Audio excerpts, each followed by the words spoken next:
Okay, so for stratospheric ozone formation,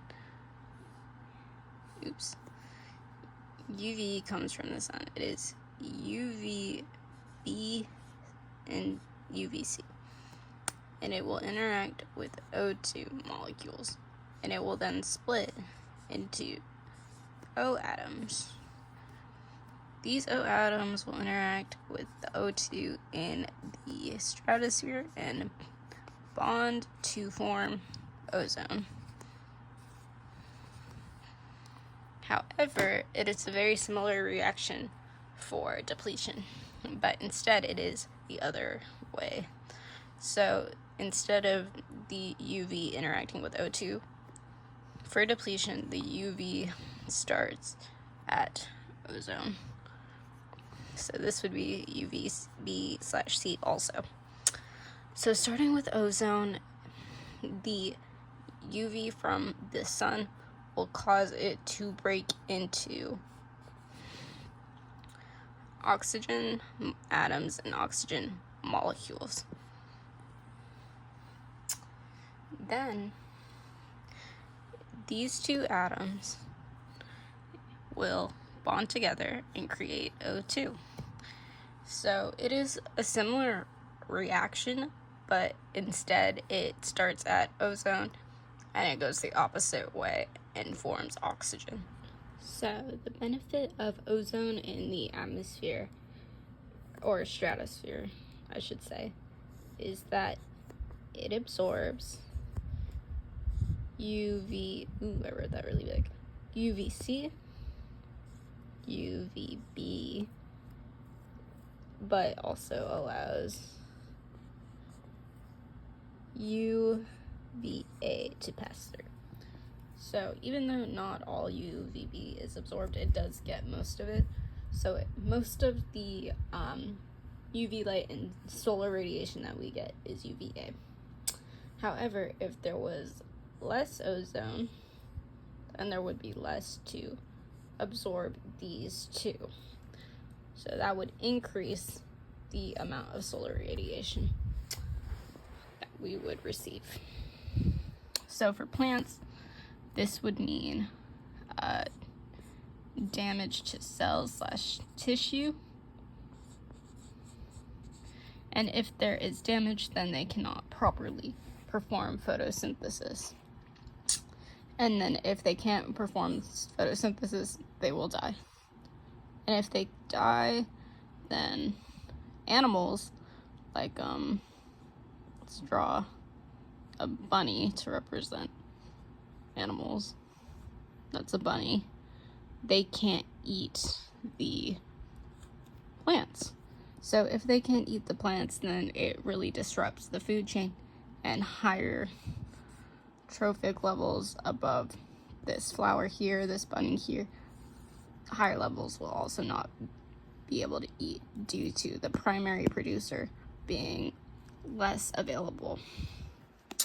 As for humans, there's a lot of human-related, or not human-related, but sun-related disease/illnesses, such as skin cancer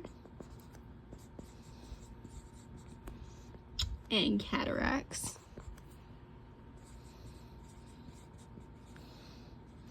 as well as not necessarily an illness, but it is a side effect of excess UV exposure, is sunburns. All of these things will increase, well, I shouldn't draw the arrow there, but they will increase if there is more UV because there is greater amounts of exposure to people. So anthropogenic causes essentially means human causes. So the main one that is the main cause for ozone depletion is CFC, which is chlorofluorocarbons, which we often use as refrigerants or for aerosol. So the way that these deplete the ozone is, here we have the sun, and then we'll have a molecule with this combination of elements. It doesn't really necessarily matter how much of each there is. So for this example, we'll do a carbon of fluorine, and then 3 chlorines. So, UVB/C light will cause chlorine to break off from this molecule. So now chlorine is alone in the atmosphere. Being more of an unstable atom, it will want to bond with a oxygen atom. So this forces O3, ozone, to break into O and O2. So it will bond and create ClO. However, this is not as stable of a compound as O2. So ClO will eventually break, so this O can pair with another O and create an O2. And then I'll move this over here, and it will eventually leave chlorine alone in the atmosphere again. And it will repeat this process of an O3 breaking apart. So these two can form ClO, and then the O will leave and do this process again. Plus O, and then O2, leaving chlorine alone again. So chlorine will continue to repeat this process, essentially destroying the ozone to use the oxygen atom. And it will repeat this process until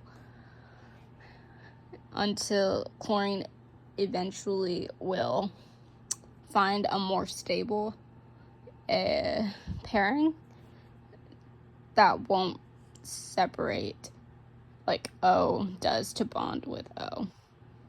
So, there is also natural causes for ozone depletion. This mainly occurs in the Antarctic. During their winter, they have very limited sun, and it is extremely cold.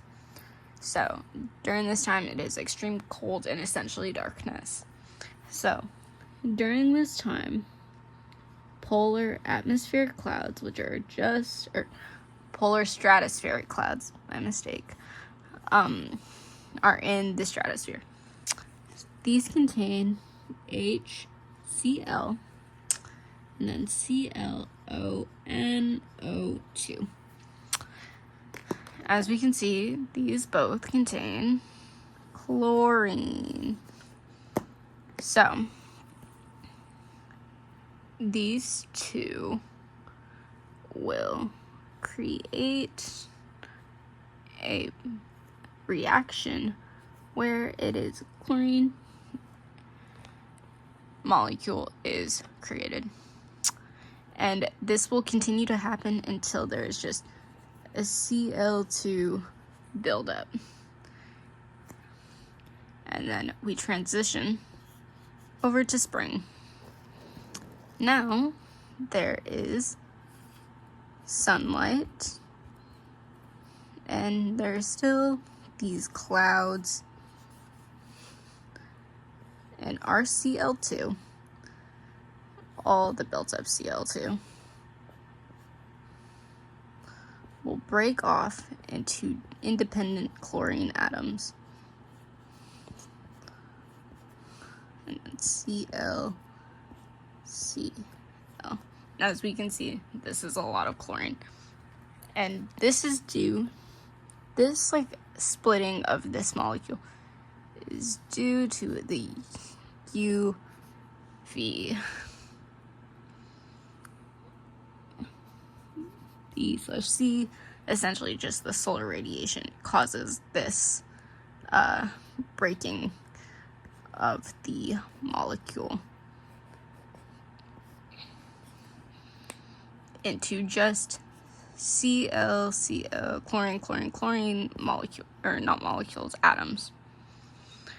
So then a similar thing will take place as seen as the anthropogenic ozone, where Cl will split off O3 into O and O2, and they will bond to create Cl, and it is just the same thing of the O leaving to create O2 with another O, and then chlorine is by itself, and repeating this process.